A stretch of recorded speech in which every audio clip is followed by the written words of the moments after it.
Hello students, स्वागत है learn chemistry में और मैं हूं आपकी एजुकेटर डॉक्टर अनुपम सिंह। आज हम कर रहे हैं अपनी रीजनिंग सीरीज को ख़त्म, क्योंकि आज है हमारा लास्ट चैप्टर एमीन्स, जिसमें हम एमीन्स के सारे रीजनिंग क्वेश्चंस को डिस्कस करेंगे। तो पहले क्वेश्चन पे चलते हैं। पहला क्वेश्चन हमसे कह रहा है कि explain the shape, hybridization and nature of amines. अच्छा, जब हम एमीन्स का चैप्टर स्टार्ट करें तो सबसे पहले जल्दी से बता देती हूँ कि एमीन्स बनते कैसे हैं। अमोनिया को आप जानते हैं, अमोनिया के पास जो नाइट्रोजन होता है उसके पास एक लोन पेयर होता है, यह अमोनिया मॉलिक्यूल होता है। अमोनिया मॉलिक्यूल की अगर मैं स्ट्रक्चर भी बनाऊं तो आपको पता है कि this is the structure of ammonia, shape of ammonia, right. अब इस अमोनिया में से एक हाइड्रोजन रिप्लेस हो जाए और उसकी जगह एक एल्काइल ग्रुप आ जाए तो बन जाएगा RNH2। ठीक है, ये होता है हमारा एमीन। ये क्या होता है? हमारा एमीन। अब एमीन की हमसे स्ट्रक्चर, हाइब्रिडाइजेशन पूछी है तो एमीन की शेप बना लेते हैं। एक हाइड्रोजन को रिप्लेस करके ही तो एल्काइल ग्रुप आया है ना, तो हमने किसी भी हाइड्रोजन की जगह एक एल्काइल ग्रुप लगा दो, लोन पेयर एज सच रहेगा नाइट्रोजन के ऊपर। This is the shape of ammonia, amines. अब एमीन्स की अगर हाइब्रिडाइजेशन निकालेंगे तो देखो, इस नाइट्रोजन के साथ 1 2 3 सिग्मा बॉन्ड है और एक लोन पेयर है। लोन पेयर, जो एक लोन पेयर है इसको भी हम एक सिग्मा बॉन्ड ही कंसीडर करेंगे और हाइब्रिडाइजेशन क्या हो जाएगा? sp3 hybridisation. एमीन का जो हाइब्रिडाइजेशन है वो क्या होता है? sp3 होता है। हाइब्रिडाइजेशन होता है sp3। sp3 हाइब्रिडाइजेशन के लिए ज्योमेट्री क्या होनी चाहिए? एक्सपेक्टेड ज्योमेट्री क्या होगी इसकी? टेट्राहेड्रल होगी, लेकिन टेट्राहेड्रल नहीं होती है due to this lone pair bond pair repulsion. ठीक है, इसकी शेप क्या हो जाती है? इसकी शेप होती है पिरामिडल। जिसको इसके बारे में नॉलेज नहीं है, जिसको हाइब्रिडाइजेशन वाला पोर्शन वीक है, तो आप बेटा 11th क्लास में जो हाइब्रिडाइजेशन की जो वीडियो है वो मैंने डाली हुई है, आप वहां जाकर डिटेल में हाइब्रिडाइजेशन को समझ सकते हैं। लोन पेयर रिपल्शन क्या होता है, loan pair bond pair repulsion क्या होता है, VSPR थ्योरी से रिलेटेड ये सारी चीजें मैंने VSPR थ्योरी वाली वीडियो में डाली हुई है, आप वहां से पढ़ सकते हैं। तो this is the shape and this is the hybridization of amine. अच्छा, एक चीज और कह रहा है, नेचर। ये जो नेचर में मतलब ये पूछना चाह रहा है, मतलब मैंने यहाँ पे नेचर लिख दिया, वो आपसे ये पूछता है कि क्या ये जो एमीन्स होते हैं, एमीन्स लिखा है उसने, ये नहीं लिखा प्राइमरी, सेकेंडरी या टर्शरी, जो ये एमीन्स होते हैं ये ऑप्टिकली एक्टिव होते हैं? जी हाँ, बिल्कुल। देखिए, अगर मैं इस एमीन की बात करूं, सारे हाइड्रोजन रिप्लेस हो गए एल्काइल ग्रुप से, तो कौन सा एमीन है ये? टर्शरी एमीन है। ठीक है, लोन पेयर होगा ये, राइट। ये एक एमीन बनाया मैंने, टर्शरी एमीन बनाया। अब इस एमीन में अगर ये जो लोन पेयर है ये किसी H पॉजिटिव को दे दे, ये अपना लोन पेयर किसी H पॉजिटिव को दे दे, तो क्या बना देगा?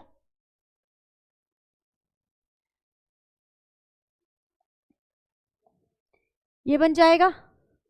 ठीक है, ये एमीन का एक सॉल्ट बन जाएगा, ठीक, आयन बन जाएगा। अब ये जो आयन होता है ये बेटा ऑप्टिकली एक्टिव होता है। This is optically active. आपने ऑप्टिकली एक्टिव पता है क्या होते हैं? ऑप्टिकली एक्टिव वो कंपाउंड होते हैं जिनमें जो सेंट्रल एटम होता है वो 4 डिफरेंट ग्रुप से जुड़ा होता है। हाँ, यहाँ पे ये भी जरूरी है कि ये तीनों एल्काइल ग्रुप क्या हो? डिफरेंट हो। अगर तीनों एल्काइल ग्रुप डिफरेंट हैं तो ये जो एमीन होगा, जो एमीन का जो ये जो आयन होगा, ये क्या होगा बेटा? ऑप्टिकली एक्टिव होगा, क्योंकि सारे ग्रुप जो है वो डिफरेंट जुड़े हुए हैं सेंट्रल एटम के साथ। कायरल सेंटर यहां पर प्रेजेंट है, कायरल सेंटर अगर प्रेजेंट है तो आपका अमीन कैसा होने वाला है? ऑप्टिकली एक्टिव होने वाला है। ओके, चलिए नेक्स्ट क्वेश्चन देखते हैं। नेक्स्ट क्वेश्चन क्या कह रहा है? डस्टर बहुत गंदा है। नेक्स्ट क्वेश्चन कह रहा है, which reducing agent is preferred for the reduction of nitrobenzene. तो नाइट्रोबेंजीन का हम रिडक्शन करा रहे हैं। नाइट्रोबेंजीन का रिडक्शन कैसे कराते हैं और उससे क्या बनता है, पहले हम ये देखते हैं। ये है हमारा नाइट्रोबेंजीन। इसका अगर हम रिडक्शन कराते हैं तो एनिलीन बनता है। क्या बनता है बेटा? एनिलीन बनता है। NO2 का रिडक्शन होकर NH2 आ जाता है, एनिलीन बन जाता है। और रिड्यूसिंग एजेंट यहां पर कौन कौन से होते हैं? आप टिन और HCl, इसकी हेल्प से भी रिडक्शन कर सकते हो नाइट्रोबेंजीन का। एक होता है आयरन और HCl, एक ये होता है, एक ये होता है। एक हाइड्रोजन और पैलेडियम, पैलेडियम की प्रेजेंस में भी अगर आप हाइड्रोजन पास कर दोगे तब भी नाइट्रोबेंजीन एनिलीन में कन्वर्ट हो जाएगा। लेकिन उसने हमसे ये नहीं पूछा कि नाइट्रोबेंजीन का रिडक्शन कैसे कराना है, उसने कहा प्रिफर्ड कौन सा होगा। 3 हमने यूज किए, इनमें से प्रिफर्ड मेथड कौन सा है ना। कई रिड्यूसिंग एजेंट हम यूज करते हैं, लेकिन जो सबसे अच्छा रिड्यूसिंग एजेंट होता है वो ये माना जाता है। क्यों माना जाता है ये? पहली बात, एक तो जो आयरन है वो चीप होता है, सस्ता होता है ना, चीप मेटल है एक तो आयरन। दूसरा जो इंपॉर्टेंट है, जो ये आयरन होता है ये HCl के साथ रिएक्ट करता है और फेरस क्लोराइड बना देता है। क्या बना देता है बेटा? फेरस क्लोराइड बना देता है, हाइड्रोजन गैस बाहर निकल जाएगी। अब इस फेरस क्लोराइड पर अगर वाटर डालते हैं, हम हाइड्रोलाइसिस कराते हैं इसका, तो बनता है फेरिक हाइड्रोक्साइड और साथ में HCl। ठीक है, तो ये जो HCl है, अब ये हमें ड्यूरिंग द रिएक्शन प्रिपेयर भी हो रहा है HCl, तो HCl फिर से यहाँ पे एज ए कैटलिस्ट की तरह काम करने लगेगा। हमको देखो आयरन चाहिए जो कि सस्ता है, HCl हमें बहुत थोड़ा सा अमाउंट चाहिए। क्यों? जस्ट रिएक्शन को स्टार्ट करने के लिए। जैसे ही रिएक्शन स्टार्ट हो जाएगी, रिएक्शन में फिर से अपने आप ही HCl बनने लगेगा और वो HCl फिर से कैटलिस्ट की तरह बिहेव करने लगेगा। इसीलिए जो आयरन और HCl है, इसको हम प्रिफर्ड रिएजेंट मानते हैं for the reduction of nitrobenzene. Next question क्या कहता है? नेक्स्ट क्वेश्चन है हमारा, why it is difficult to prepare pure amines by ammonolysis of RX। क्या होता है? पहली बात तो अमोनोलाइसिस RX का देखिए, जो अमोनिया होता है इस पर RX की अगर आप रिएक्शन करा दो तो एक हाइड्रोजन को रिप्लेस कर देगा एल्काइल ग्रुप और आपको मिल जाएगा प्राइमरी एमीन, 1 डिग्री एमीन मिल जाएगा। समझते हैं ना? 1 degree amine, 1 degree amine, nitrogen के साथ केवल एक एल्काइल ग्रुप जुड़ा हुआ है तो 1 डिग्री, 2 जुड़े हुए 2 डिग्री, 3 जुड़े हुए तो 3 degree, right. It is 1 degree amine. Ammonia में से हाइड्रोजन को रिप्लेस करके जो ये R आया है, इस मेथड को ही अमोनोलाइसिस कहते हैं। ठीक है, अमोनिया का टूटना, अमोनोलाइसिस। किसकी हेल्प से? RX की हेल्प से। ये रिएक्शन यहीं पे नहीं रुकती, फर्दर इसका अमोनोलाइसिस हो जाता है और यहां पर बन जाता है 2 डिग्री एमीन। अभी भी नहीं रुकेगी रिएक्शन, फर्दर चलेगी ये रिएक्शन, एक और RX यहां पर आएगा और बन जाएगा R। ठीक है, सारे रिप्लेस हो गए, दिस इज 3 डिग्री एमीन। तो अमोनोलाइसिस की मेथड से हमें क्या मिलता है बेटा? हमें मिलता है mixture of 1 degree, 2 degree and 3 degree amine. हमें मिक्सचर मिलता है तीनों का। और अगर हमें 1 डिग्री 2 डिग्री, तो हमें तो सेपरेट चाहिए, तो यहां पर जो सेपरेशन होता है वो मुश्किल होता है। Separation of these amines is a difficult task। ठीक है, मैं आपको बार बार कहती हूं ना कि आपको क्या लिखना है बेटे? कीवर्ड लिखना है। This is the keyword, separation. Mixture of amines मिलेगा, उसको सेपरेट करना मुश्किल होता है, डिफिकल्ट टास्क होता है। तो इसीलिए हम क्या करते हैं, हम प्योर अमीन्स को अमोनोलाइसिस से नहीं बनाते। लेकिन अगर हमारे पास यही मेथड हो, हम किस तरह से इंप्रूव कर सकते हैं? हमें अमोनोलाइसिस ही करनी है और इसी से ही अमीन बनाना है, तो हम क्या कर सकते हैं? हम इसमें इंप्रूवमेंट कर सकते हैं। देखो, ये दूसरा क्वेश्चन करके पूछ सकता है, इंप्रूवमेंट क्या कर सकते हैं?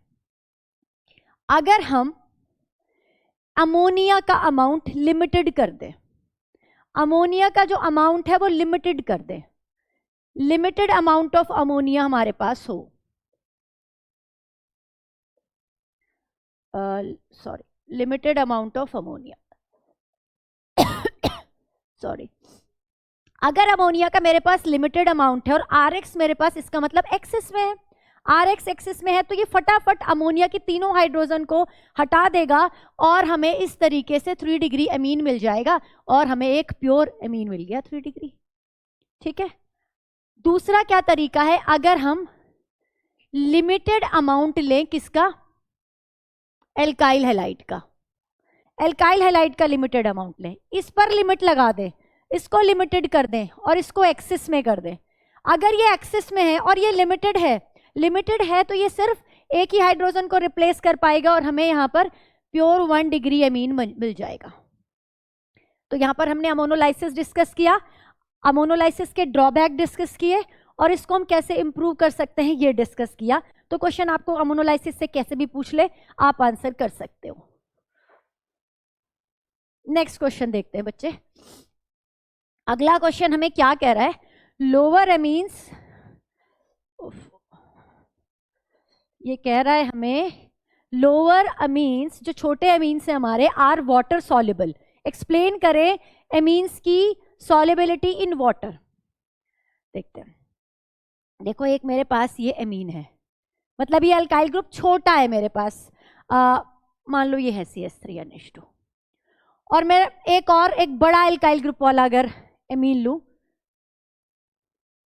ये चेन चलती जा रही है,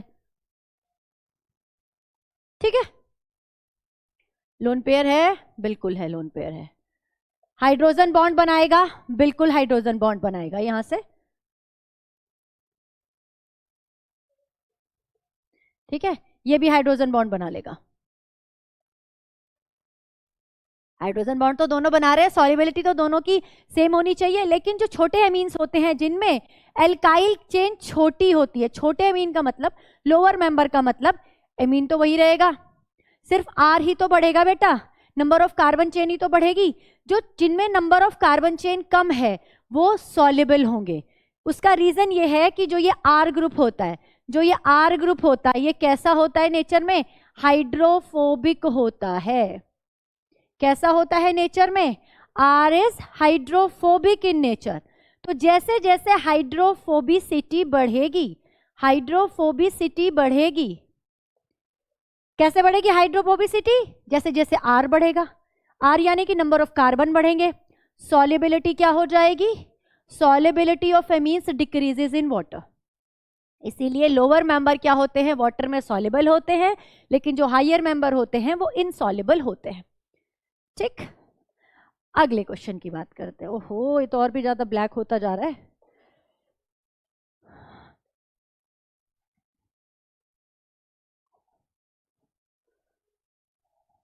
ओके, अगला है tertiary amines have low boiling point compared with 1 degree and 2 degree अमीन, और सॉल्युबिलिटी की भी बात कर रहा है। चलो एक एक पॉइंट को देखते हैं। Tertiary amines have low boiling point then 1 degree and 2 degree amine. Tertiary amine कौन सा होता है भाई, 3 एल्काइल ग्रुप जुड़े हुए, this is the 3 degree amine, ठीक है, this is 2 degree Amin and this is 1 degree अमीन। तीनों पे नाइट्रोजन में lone pair, this is 3 degree, it is 2 degree, this is the 1 degree Amin, right. तीनों अमीन हमने लिख लिए। अब ये कह रहा है कि टर्शियरी जो एमीन्स है वो इनकी जो बॉइलिंग पॉइंट है वो कम होता है और इनसॉल्युबल भी होते हैं। दोनों को एक साथ डिस्कस कर लेते हैं। देखिए, सॉल्युबिलिटी मैंने कहा किस चीज पर डिपेंड करती है, सॉल्युबिलिटी डिपेंड करती है इंटरमॉलिक्यूलर फोर्स ऑफ अट्रैक्शन पर। 3 तरह की इंटरमॉलिक्यूलर फोर्स ऑफ अट्रैक्शन आपको बताई है, हाइड्रोजन बॉन्डिंग बताई है, प्रीवियस क्लास में बताई थी बेटा, डाइपोल डाइपोल इंटरेक्शन बताई है और वॉन्डर वॉल्स बताई है। ये 3 फोर्स बताई है, 1 2 3, राइट। हाइड्रोजन है यहाँ पे, हाइड्रोजन बॉन्डिंग करेगा, हाइड्रोजन है यहाँ पे, हाइड्रोजन बॉन्डिंग करेगा। यहाँ पर हाइड्रोजन नहीं है, कोई हाइड्रोजन बॉन्डिंग नहीं होगी, लेकिन डाइपोल डाइपोल इंटरेक्शन होगा, डाइपोल डाइपोल इंटरेक्शन होगा। लेकिन जो डाइपोल डाइपोल इंटरेक्शन होता है वो कमजोर होता है, वीक होता है, weak intermolecular force of attraction होता है। इस वजह से बॉइलिंग पॉइंट किसका सबसे ज्यादा होगा, बॉइलिंग पॉइंट वहां सबसे ज्यादा होगा जहां पर फोर्स ऑफ अट्रैक्शन ज्यादा होगा। देखो, सॉल्युबिलिटी भी इंटरमॉलिक्यूलर फोर्स ऑफ अट्रैक्शन पर डिपेंड करती है, बॉइलिंग पॉइंट भी इसी चीज पर डिपेंड करती है, राइट। सॉल्युबिलिटी एक्चुअली, सॉरी यहां पर गड़बड़ हो गई, बॉइलिंग पॉइंट डिपेंड कर रहा है इंटरमॉलिक्यूलर फोर्स ऑफ अट्रैक्शन पर, सॉल्युबिलिटी हमारी हाइड्रोजन बॉन्डिंग पर डिपेंड करती है। तो अगर मैं टर्शियरी अमीन की बात करूं, हाइड्रोजन एटम एब्सेंट है, hydrogen absent, hydrogen atom absent है, तो हाइड्रोजन बॉन्डिंग भी क्या होगी बेटा यहां पर एब्सेंट होगी। हाइड्रोजन बॉन्डिंग नहीं है तो सॉलिबिलिटी डिक्रीज हो जाएगी, बहुत ज्यादा डिक्रीज हो जाएगी इन दोनों के कंपैरिजन में, क्योंकि यहां पर एक हाइड्रोजन है, यहां पर 2 हाइड्रोजन है। ठीक है, अब बॉइलिंग पॉइंट की अगर बात करूं तो यहां पर हाइड्रोजन बॉन्डिंग हो रही है, यहां भी हाइड्रोजन बॉन्डिंग हो रही है। Intermolecular force of attraction hydrogen bond, और इसमें डाइपोल डाइपोल, और हाइड्रोजन बॉन्ड का जो फोर्स ऑफ अट्रैक्शन है वो ज्यादा होता है डाइपोल डाइपोल से, तो इसीलिए बॉइलिंग पॉइंट भी क्या हो जाएगा, डिक्रीज हो जाएगा। समझ आ गया ये पॉइंट। बॉइलिंग पॉइंट किस चीज पर डिपेंड करता है, इंटरमोलिकुलर फोर्स ऑफ अट्रैक्शन पर। जितना strong intermolecular force of attraction उतना ही ज्यादा बॉइलिंग पॉइंट। तो 3 डिग्री एमीन में हाइड्रोजन बॉन्डिंग एब्सेंट होती है, केवल डाइपोल डाइपोल इंटरेक्शन होता है, इसीलिए 2 डिग्री और 1 डिग्री के कंपैरिजन में इसमें बॉइलिंग पॉइंट इसका क्या होता है, लो होता है। और सॉलिबिलिटी भी इसीलिए यहां पर लो होती है क्योंकि हाइड्रोजन बॉन्डिंग एब्सेंट है। Got it. अगला क्वेश्चन देखते हैं। अगला क्वेश्चन क्या कह रहा है, arrange the following in increasing order of basic strength. Basic strength को कंपेयर करा रहा है। ठीक है, किस किस की, अमोनिया है हमारे पास, एक हमारे पास एमीन है, और एक हमारे पास बेटा एनिलीन है। ठीक है, बेसिक स्ट्रेंथ किस चीज पर डिपेंड करती है, बेसिक स्ट्रेंथ किस चीज पर डिपेंड करती है कि कितनी आसानी से ये हाइड्रोजन वो प्रोटॉन को एक्सेप्ट करेगा, इस चीज पर डिपेंड करती है। प्रोटॉन को एक्सेप्ट कैसे करता है, लोन पेयर की वजह से।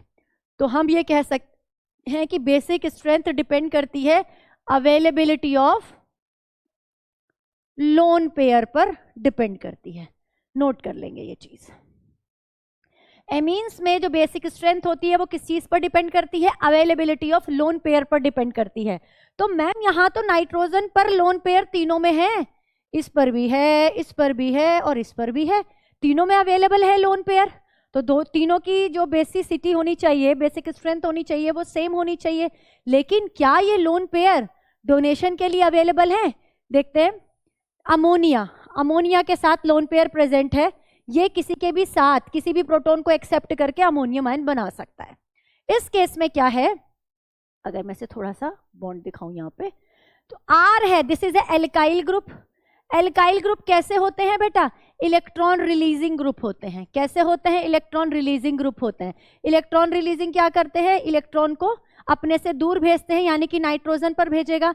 नाइट्रोजन पर इलेक्ट्रॉन की डेंसिटी बढ़ जाएगी, तो ये लोन पेयर इसके कंपैरिजन में ज्यादा अवेलेबल हो गए डोनेट करने के लिए।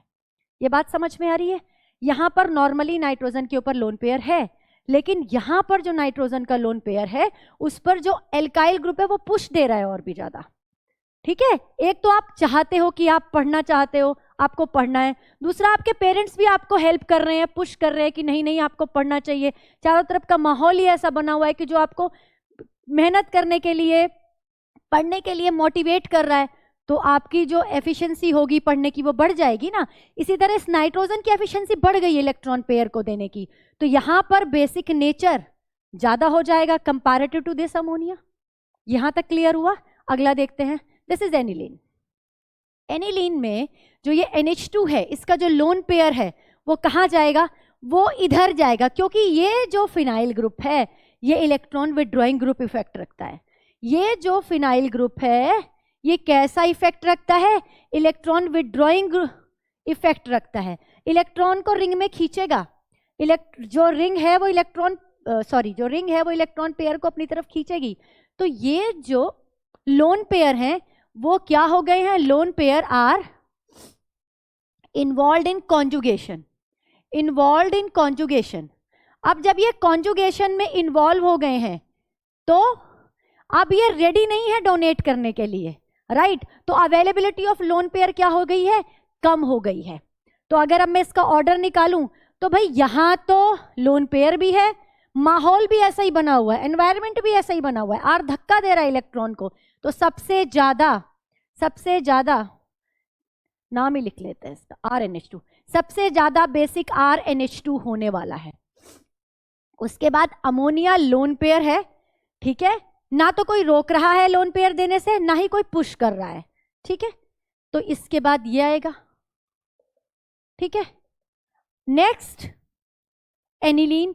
एनिलीन में क्या है कि भाई डिस्ट्रैक्शन इतना हो रहा है, ये बेंजीन रिंग अपने पास खींच रही है लोन पेयर को, तो लोन पेयर कम अवेलेबल है डोनेट होने के लिए, तो ये आ जाएंगे हमारे लास्ट में। तो सबसे ज्यादा बेसिक RNH2 जिसमें एक इलेक्ट्रॉन रिलीजिंग ग्रुप जुड़ा हुआ है, और लीस्ट बेसिक कौन है इन तीनों में? इलेक्ट्रॉन विड्रॉइंग ग्रुप जिस पर जुड़ा हुआ है वो लीस्ट बेसिक है। This is the basicity order of the these three compounds. अब हम अगले क्वेश्चन पर चलते हैं। आगे हमसे किसको कंपेयर करवा रहा है? कह रहा है RNH2 है, अच्छा, और दूसरा है RCONH2। यहां पर क्या होगा? पहले भी बोला है, जो बेसिसिटी किस पर डिपेंड कर रही है? अवेलेबिलिटी ऑफ लोन पेयर पर डिपेंड कर रही है। तो देखते हैं कितने अवेलेबल हैं लोन पेयर। देखिए यहां पर R जुड़ा हुआ है, बिल्कुल कैसा है? इलेक्ट्रॉन रिलीजिंग ग्रुप है, धक्का दे रहा है, पुश कर रहा है इसको नाइट्रोजन को कि जाओ जाओ लोन पेयर अपना डोनेट करो, राइट। बेसिसिटी इसकी अच्छी होगी। यहां पर अगर बात करूं तो इसके साथ कार्बोनाइल ग्रुप जुड़ा हुआ है NH2 के साथ। ये कार्बोनाइल ग्रुप में क्या होता है, क्योंकि ये जो ऑक्सीजन है मोर इलेक्ट्रोनेगेटिव होती है, ये पाई इलेक्ट्रॉन को अपनी तरफ खींचती है। जब ये इधर लेकर जाती है, इसको ट्रांसफर होते हैं इलेक्ट्रॉन इधर, तो ये इलेक्ट्रॉन यहां ट्रांसफर हो जाता है, मतलब यहां पर रिजोनेंस हो जाता है। यहां पर क्या हो जाता है? रिजोनेंस हो जाता है। तो सेम वही बात आई कि lone pair are involve in resonance, involve in resonance, resonance में इन्वॉल्व हो गए। और दूसरा क्या हो रहा है भाई? नाइट्रोजन के ऊपर तो पॉजिटिव चार्ज आ गया, nitrogen having positive charge. Positive charge का मतलब इलेक्ट्रॉन की कमी हो गई नाइट्रोजन के पास। तो जब इलेक्ट्रॉन की कमी हो गई तो इलेक्ट्रॉन देगा कैसे, है ना। तो ये होगा ऑर्डर, क्योंकि यहां पर इलेक्ट्रॉन देने की टेंडेंसी बहुत ज्यादा है, इलेक्ट्रॉन रिलीजिंग ग्रुप है। यहां पर जो इलेक्ट्रॉन पेयर है वो रिजोनेंस में इन्वॉल्व हो जाने की वजह से लेस अवेलेबल है टू डोनेट। नेक्स्ट देखते हैं, लास्ट हमारा बेसिक नेचर को कंपेयर करेंगे। एक दिया हुआ है हमें एनिलीन, अच्छा, दूसरा हमें दिया हुआ है भाई ये एक सेकेंडरी एमीन दिया हुआ है। It is a secondary amine ना, एक ये एल्काइल है और एक ये एल्काइल है, मतलब एक एराइल है और एक एल्काइल है। और तीसरा है हमारा बेंजाइल एमीन, ठीक है। लोन पेयर बना लेते हैं, लोन पेयर तो तीनों नाइट्रोजन्स पर हैं, ठीक है। This is the structure of these three compounds. कहानी वही है फिर से। बेसिक स्ट्रेंथ किस चीज पर डिपेंड करती है? अवेलेबिलिटी ऑफ लोन पेयर पर डिपेंड करती है। चेक कर लेते हैं अवेलेबिलिटी, ठीक है भाई। ये यहाँ पर लोन पेयर प्रेजेंट है, लेकिन ये रिजोनेंस में जाएगा, रिजोनेंस में इन्वॉल्व रहेगा। यहां पर ये भी रिजोनेंस में जाएगा, लेकिन एक R ग्रुप जुड़ा हुआ है, वो इस कमी को पूरा करने के लिए इधर से भी इलेक्ट्रॉन, भाई ये जा तो रहा है इधर, लेकिन कमी हो रही है इस नाइट्रोजन पर, लेकिन इस नाइट्रोजन की कमी को पूरा करने के लिए एक यहां पर एल्काइल ग्रुप प्रेजेंट है, जो कि इलेक्ट्रॉन रिलीजिंग फैक्टर रखता है, ठीक है। यहां पर कोई सपोर्टिंग नहीं है इसके पास। अगर इसके इलेक्ट्रॉन यहां चले गए रिजोनेंस में, तो यहां पर इलेक्ट्रॉन की कमी आ गई। यहां पर सपोर्टिंग फैक्टर है, इलेक्ट्रॉन की कमी आने के बावजूद R जुड़ा हुआ है, एल्काइल ग्रुप जुड़ा हुआ है, जो लगातार इलेक्ट्रॉन को इधर भेज रहा है। तो यहां पर कुछ अवेलेबिलिटी है इलेक्ट्रॉन को डोनेट करने की। इस केस में देखें तो नाइट्रोजन, क्योंकि ये बेंजाइल ग्रुप है, CH2 के बाद NH2 जुड़ा हुआ है, तो ये जो लोन पेयर हैं वो रिजोनेंस में इन्वॉल्व नहीं होते, they are free to donate, है ना, they are more available to donate. तो सबसे ज्यादा अवेलेबिलिटी इलेक्ट्रॉन पेयर की किस में है? इसमें है। ये होगा हमारा मोस्ट बेसिक। यहां पर कोई सपोर्टिंग सिस्टम ही नहीं है, ये हमारा लीस्ट बेसिक, ठीक है। ये मोस्ट बेसिक है, ये लीस्ट बेसिक है। This is the order. I hope आपको ये चीजें समझ में आ गई होंगी, जल्दी से नोट करिए सबको। हाँ जी, नेक्स्ट क्वेश्चन है हमारा 7th question. Gabriel phthalimide synthesis can be used to prepare aliphatic primary amine. क्यों ये एलिफेटिक प्राइमरी एमीन बनाता है, एरोमेटिक एमीन्स क्यों नहीं बनाता, एक्चुअली ये है यहाँ पर क्वेश्चन। और प्राइमरी एमीन ही क्यों बनाता है, सेकेंडरी और टर्शरी एमीन इस मेथड से क्यों नहीं बनते। तो जो गैब्रियल थैलामाइड सिंथेसिस होती है ये हमारी एक नेम रिएक्शन है और इससे हम प्राइमरी एलिफेटिक एमीन बनाते हैं। कैसे बनाते हैं, देखिए थैलामाइड क्या होता है। सबसे पहली बात, this is the structure of phthalimide. Phthalic acid से बनता है ये थैलामाइड है। तो थैलामाइड के अंदर आपको दिखाई दे रहा है कि एक ही हाइड्रोजन है, एक ही हाइड्रोजन है, तो इसीलिए यहां पर क्या बनते हैं, 1 डिग्री एमीन बनते हैं। पहला तो क्वेश्चन का आंसर ये हो गया। हमने कहा कि क्यों प्राइमरी एमीन बनते हैं इस मेथड से, क्योंकि यहां पर 1 डिग्री एमीन इसलिए बनेंगे क्योंकि एक ही हाइड्रोजन है, रिप्लेसेबल। उसके बाद जो ये आपका होता है क्या कहते हैं थैलामाइड, इसमें जब आप रिएक्शन कराते हो, यहाँ पे कराते हो न्यूक्लियोफिलिक सब्स्टिट्यूशन, पहले तो यहाँ पर इस H को हटाकर K लग जाता है, ठीक है। फिर उसके बाद हम कराते हैं रिएक्शन RX की, RX मतलब एल्काइल हैलाइड की रिएक्शन कराते हैं। क्योंकि एल्काइल हैलाइड की रिएक्शन कराते हैं, एलिफेटिक हैलाइड की रिएक्शन कराते हैं, तो इसीलिए एलिफेटिक 1 डिग्री एमीन बनता है। अब क्वेश्चन आता है कि क्यों कराते हैं एलिफेटिक की, एरोमेटिक की भी तो करा सकते हैं, अगर एरोमेटिक का कराएंगे तो एरोमेटिक एमीन बन जाएगा प्राइमरी। तो बेटा क्या होता है कि जो एरोमेटिक एमीन है आपका ये, क्योंकि यहां पर होना है न्यूक्लियोफिलिक सब्स्टिट्यूशन रिएक्शन इस केस में, और ये जो एरोमेटिक एमीन होती है इसमें यहां पे ये दे देता है लोन पेयर इस साइड और पार्शियल डबल बॉन्ड कैरेक्टर आ जाता है। पार्शियल डबल बॉन्ड कैरेक्टर आने की वजह से ये न्यूक्लियोफिलिक सब्स्टिट्यूशन रिएक्शन आसानी से नहीं देता, इसीलिए एरोमेटिक एमीन्स को हम इस रिएक्शन में यूज नहीं करते, एलिफेटिक एमीन्स को ही, सॉरी, हम एरोमेटिक हैलाइड्स को यूज नहीं करते, एलिफेटिक हैलाइड्स को यूज करते हैं। तो एलिफेटिक हैलाइड्स को यूज करके हम यहाँ पर एलिफेटिक प्राइमरी एमीन्स बना लेते हैं। तो this is the reason of this Gabriel phthalimide synthesis. Next question है हमारा, why does AgCl dissolve in methyl amine solution. Methyl amine solution, methyl amine की स्ट्रक्चर अगर बनाए तो ये मिथाइल एमीन है। तो जो ये मिथाइल एमीन होता है ये इस AgCl के साथ कॉम्प्लेक्स बना देता है, जो कि एक सॉल्युबल कॉम्प्लेक्स होता है। इसी वजह से ये AgCl में डिसॉल्व हो जाता है। होता क्या है, 2 मॉलिक्यूल इसके कॉम्प्लेक्स बना देते हैं और ये कॉम्प्लेक्स होता है CH3NH2 का होल ट्वाइस Ag और बाहर होता है Cl। ये जो कॉम्प्लेक्स बना सॉल्युबल कॉम्प्लेक्स है, इसी वजह से जो AgCl है, AgCl के अंदर मिथाइल एमीन क्या होता है, डिसॉल्व हो जाता है। अगला क्वेश्चन है हमारा, aniline must be acetylated before bromination to get monobromo product. तो पहले हम एसाइलेशन की बात करेंगे, उससे भी पहले हम ये बात करेंगे कि ब्रोमिनेशन होता कैसे है एनिलीन के अंदर। देखो एनिलीन है, दिस इज एनिलीन।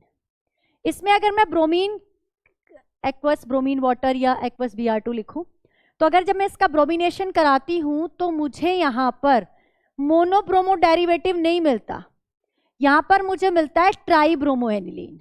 क्या मिलता है, ट्राइब्रोमो एनिलीन मिलता है। 3 जगह पर सब्स्टिट्यूशन हो जाता है, ठीक है। क्वेश्चन में कहा है कि भाई इसको एसाइलेटेड क्यों करते हैं मोनोब्रोमो बनाने से पहले। तो पहली बात कि अगर मैं इसका ब्रोमिनेशन कराने जाती हूँ एनिलीन का तो मुझे ट्राइब्रोमो एनिलीन मिल जाता है। तो यहाँ पर एक क्वेश्चन क्या बन सकता है कि भाई क्यों मिलता है ट्राइब्रोमो एनिलीन, उसका रीजन क्या होता है, reactivity of NH2 group is high. ये हाईली रिएक्टिव होता है, एक्टिवेट कर देता है बेंजीन रिंग को for the substitution, further substitution हो जाता है, 3 जगह सब्स्टिट्यूशन हो जाता है और आपको ट्राइब्रोमो एनिलीन मिल जाता है। अब हमें ट्राइब्रोमो एनिलीन तो इस वजह से मिल गया, अब हमें क्या करना है, ट्राइब्रोमो नहीं चाहिए मोनोब्रोमो चाहिए, तो क्या करेंगे, तो हम क्या करेंगे, इस वजह से हो रहा था ना tribromo, due to the high reactivity of NH2, high activation power of NH2 group. तो हम क्या करेंगे, इसके एक्टिवेशन को कम कर देंगे। इसके एक्टिवेशन को कम करने के लिए हम क्या करेंगे कि हम इसका करेंगे एसिटाइलेशन। एसिटाइलेशन के लिए एसिटिक एनहाइड्राइड ले लेंगे पिरिडीन की प्रेजेंस में, तो इस NH2 ग्रुप का एसिटाइलेशन हो जाएगा। कैसे, यहां पर बन जाएगा NHCOCH3। अब जो ये NHCOCH3 है ये उतना ज्यादा रिएक्टिव नहीं है, क्यों नहीं है इतना रिएक्टिव? अच्छा, यहां से भी क्वेश्चन बनता है, मैं इसकी स्ट्रक्चर आपको ऐसे करके दिखाती हूँ। क्यों नहीं है बहुत ज्यादा रिएक्टिव? भाई क्यों एसिटाइलेशन करा और एसिटाइलेशन से फायदा क्या हुआ? फायदा ये हुआ कि जो इस NH2 के ऊपर लोन पेयर था, इसकी वजह से तो एक्टिवेशन हो रहा था ना भाई, ये इधर इलेक्ट्रॉन दे रहा था, ये इसमें इलेक्ट्रॉन की डेंसिटी बढ़ रही थी तो इलेक्ट्रोफाइल आकर अटैक कर रहा था। यहां पर क्या होगा, जो इसके लोन पेयर है बेटा, वो इस कार्बोनाइल ग्रुप के साथ भी कॉन्जुगेशन में चले जाते हैं, यहां वो उधर भी रिजोनेंस दिखा रहे हैं, तो लेस अवेलेबल है for this benzene ring. Due to this less availability of electron pair deactivate the benzene ring, it's deactivate the benzene ring, और बेंजीन रिंग की रिएक्टिविटी जैसे ही कम होती है, और अब अगर मैं इसका ब्रोमिनेशन कराती हूं तो हमें मोनोब्रोमो डेरिवेटिव मिलता है, मोनोब्रोमो डेरिवेटिव मिलता है। ठीक है, फर्दर वाटर की रिएक्शन कराएंगे, ऊपर एनिलीन मिल जाएगा, NH2 ग्रुप रिकवर हो जाएगा और आपको क्या मिल जाएगा? मोनोब्रोमो एनिलीन मिल जाएगा। बात समझ में आ गई? तो अगर मोनोब्रोमो एनिलीन आपको बनाना है तो पहले एनिलीन का एसिटाइलेशन करना होगा, इस NH2 ग्रुप का प्रोटेक्शन करना होगा, इस NH2 ग्रुप का प्रोटेक्शन करना होगा, इसकी रिएक्टिविटी को डिक्रीज करना होगा। ये जो वर्ड्स बता रही हूँ, जो कीवर्ड्स बता रही हूँ, याद रखना है। इसकी रिएक्टिविटी को डिक्रीज करना होगा, क्योंकि रिएक्टिविटी बहुत ज्यादा होने से ट्राइब्रोमो एनिलीन मिलता है। अगला क्वेश्चन देखिए क्या कहता है, NH2 group is ortho para directing group. जो आपका एनिलीन ग्रुप है, जो NH2 ग्रुप है, जब ये बेंजीन के ऊपर जुड़ा होता है तो ये ऑर्थो पैरा डायरेक्टिंग ग्रुप होता है, यानी कि आने वाले जो ग्रुप हैं उनको ऑर्थो पर और पैरा पर भेजता है लगने के लिए। लेकिन aniline leads to form 47% meta product, justify. तो ऑर्थो पैरा डायरेक्टिंग ग्रुप होने की बावजूद भी ये मेटा भी बना रहा है, तो ऐसा क्यों हो रहा है? तो पहले देखते हैं होता क्या है इस रिएक्शन में। जब ये एनिलीन मेरे पास है, सॉरी एक लोन पेयर है ये, है ना, इसका हम कराते हैं nitration. Nitration HNO3 concentrated HNO3 के साथ H2SO4 की प्रेजेंस में कराते हैं। तो यहां पर आपको क्या क्या मिलता है? आपको मिलता है ऑर्थो नाइट्रो, भाई ऑर्थो पैरा डायरेक्टिंग है तो ऑर्थो नाइट्रो तो मिलेगा ही, पैरा नाइट्रो, और साथ में आपको मिलता है मेटा नाइट्रो।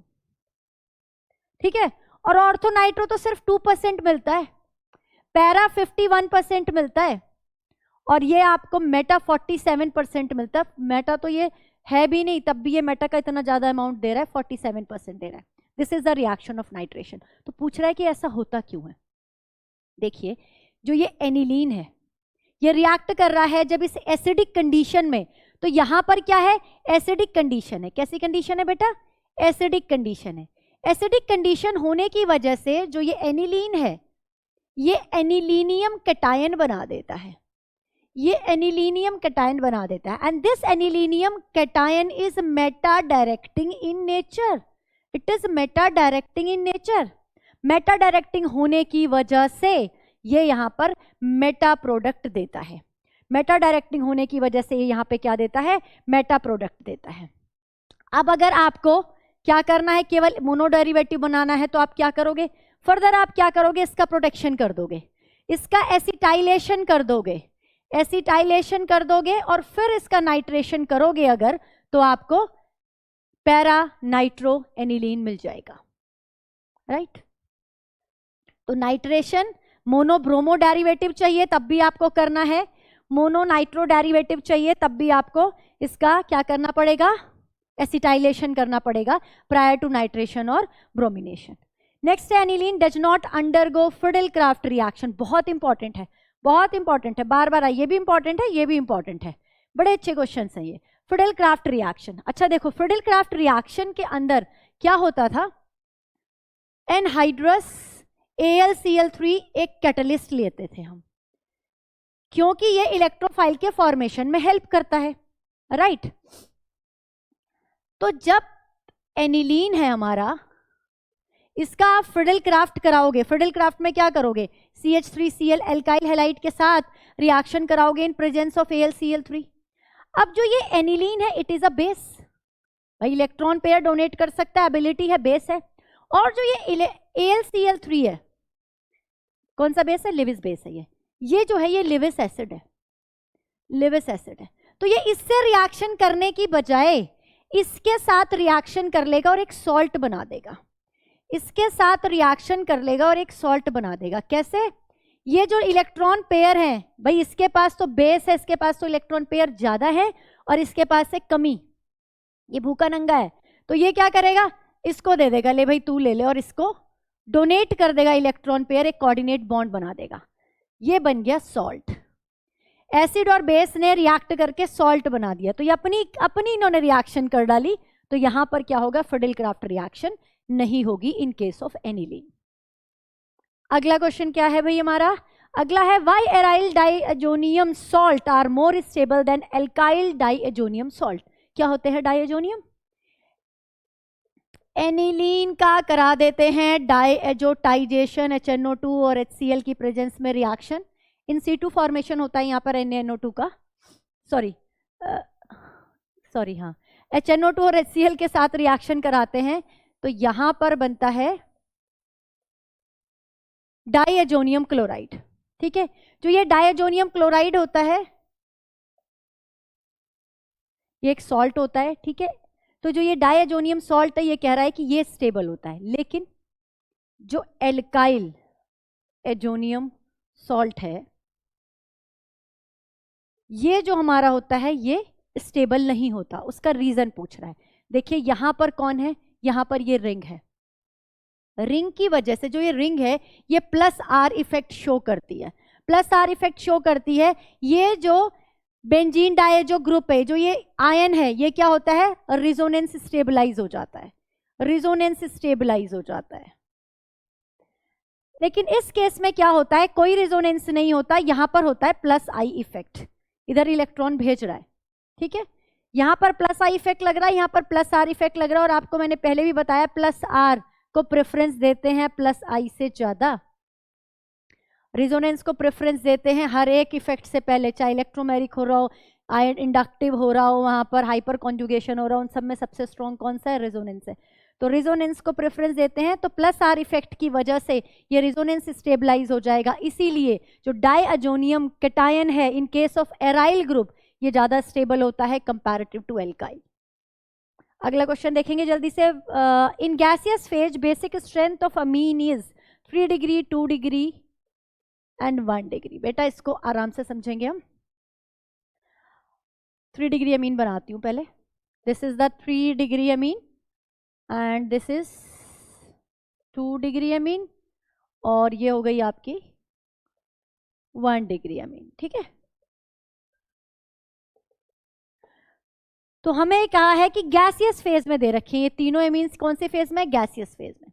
गैसियस फेज में केवल इंडक्टिव इफेक्ट काम करता है, और अगर मैं इंडक्टिव इफेक्ट देखूं तो there are 3 electron releasing group, there are only 2 electron releasing group, there are only 1 electron releasing group. Electron releasing group electron को फेंकेंगे नाइट्रोजन के ऊपर, नाइट्रोजन पर इलेक्ट्रॉन की डेंसिटी को बढ़ाएंगे और नाइट्रोजन उतनी ही आसानी से अपने लोन पेयर को डोनेट कर पाएगा। तो यहां पर डोनेट करना नाइट्रोजन के लिए सबसे आसान है, तो 3 डिग्री की बेसिसिटी सबसे ज्यादा होती है, देन 2 डिग्री, देन 1 डिग्री, क्योंकि गैसियस फेज में केवल इंडक्टिव इफेक्ट को ही हम कंसीडर करते हैं।